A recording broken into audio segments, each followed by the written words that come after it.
Alors, je suis pas quelqu'un qui écoute énormément de podcasts. C'est quoi Palestine, terrain sonore? Pourquoi est-ce que j'écoute le podcast Palestine, Palestine, terrain sonore. terrain Palestine, terrain sonore. sonore. Palestine, terrain sonore. C'est d'abord le podcast d'une amie qu'il a créé alors qu'elle est loin sur son terrain de thèse depuis plusieurs années. Et donc pour moi, en fait, ce podcast Terrain sonore, c'est déjà réussir à comprendre où elle vit, qu'est-ce qu'elle vit.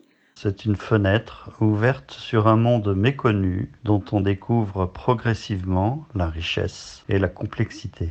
C'est un moyen de découvrir un petit peu le Moyen-Orient. C'est une façon d'apprendre à connaître la Palestine par des chemins détournés en adoptant les lunettes des spécialistes qui sont invités. À travers des thèmes bien choisis, des angles d'attaque différents. C'est vraiment plaisant de voyager avec le podcast et de voyager intelligemment. Alors, c'est un format, c'est intéressant ce format parce que il est accessible. Personnellement, je suis intimidée comme je ne saurais pas où commencer en fait, comment trouver les différents articles, les différents livres, mais j'ai l'impression que tout est vraiment bien présenté, préparé là, et du coup, ça prend, c'est juste une histoire de cliquer sur le lien et puis on peut avoir plein de nouvelles découvertes.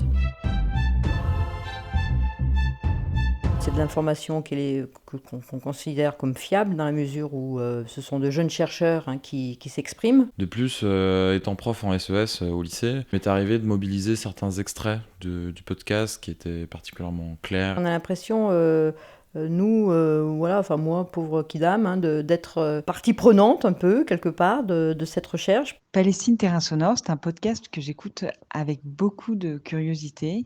Et en tant que jeune chercheuse, j'aime me laisser porter sur le terrain des autres. À travers des thématiques qu'on n'a pas forcément l'habitude d'entendre dans les médias, et justement qui vient aussi en porte-à-faux de ce qu'on peut entendre toujours dans les médias. C'est la mise en valeur d'une information totalement ignorée du grand public, mais nécessaire pour la compréhension du conflit d'Israël avec le peuple palestinien.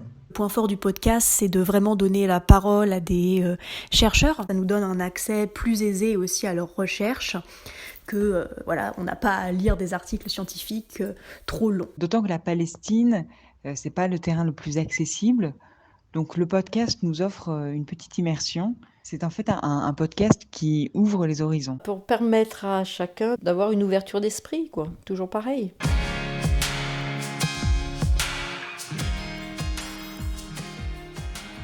J'avoue que j'écoute Palestine, terrain sonore comme j'écoute tous mes autres podcasts, c'est-à-dire dans les moments en fait où j'ai les oreilles libérées. En faisant de la cuisine, en pliant mon linge, en tout cas jamais à mon bureau en prenant des notes. En courant, en faisant du jogging. Et donc là, c'est assez intéressant parce que du coup, je cours sur un terrain habituel dans la ville où je vis depuis des années. Et en même temps, ça me permet aussi de m'évader, de découvrir un autre univers à travers le son, alors que justement, j'ai un écorce physique, un ancrage physique très important en courant, que je vois toujours de moi, toujours la même chose, mais que je peux malgré tout m'évader. Pour moi, c'est un podcast que j'aime écouter quand je fais du rangement, quand je fais la vaisselle chez moi. C'est aussi très inspirant, comme par exemple d'écouter le podcast dans le métro ou en allant au travail en vélo. Et ça, personnellement, ça m'inspire pour la journée, même si ma recherche n'est pas dans le même champ. Ça m'inspire de voir ce que les gens font dans ce champ et ça donne plein de possibilités qui peuvent même être mis en extension en dehors de la discipline. J'ai bien aimé la thématique sur les rites funéraires en Samarie. Ça m'a permis de comprendre exactement quel était le travail d'un archéologue sur le terrain. Et puis on a l'impression que c'est comme un puzzle qu'on essaye de construire avec différentes pièces qu'on ajuste petit à petit. Et c'est ce qui m'intéresse aussi en fait dans ce travail de recherche, c'est voir toute l'énergie et puis toute la passion. Ils transmettent bien leur passion aussi.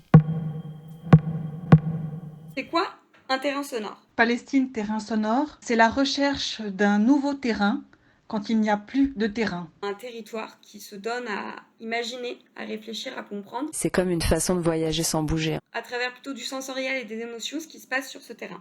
Musical, le bruitage, te tiens à l'écoute pour des choses justement pour lesquelles tu prendrais pas forcément le temps. C'est la recherche en action, la recherche qui vibre, qui sonne, qui craque, qui vrombit, la recherche qui s'apprend et qui apprend. Je trouve que ce podcast est vraiment génial et qu'il faut absolument qu'il y ait une deuxième saison. Moi je trouve ça génial aussi. Voilà, merci. Palestine, Aswat Maïdan el-Bahth. Palestine, terrain sonore. Saison 2, un podcast de l'Institut français du Proche-Orient dans les territoires palestiniens.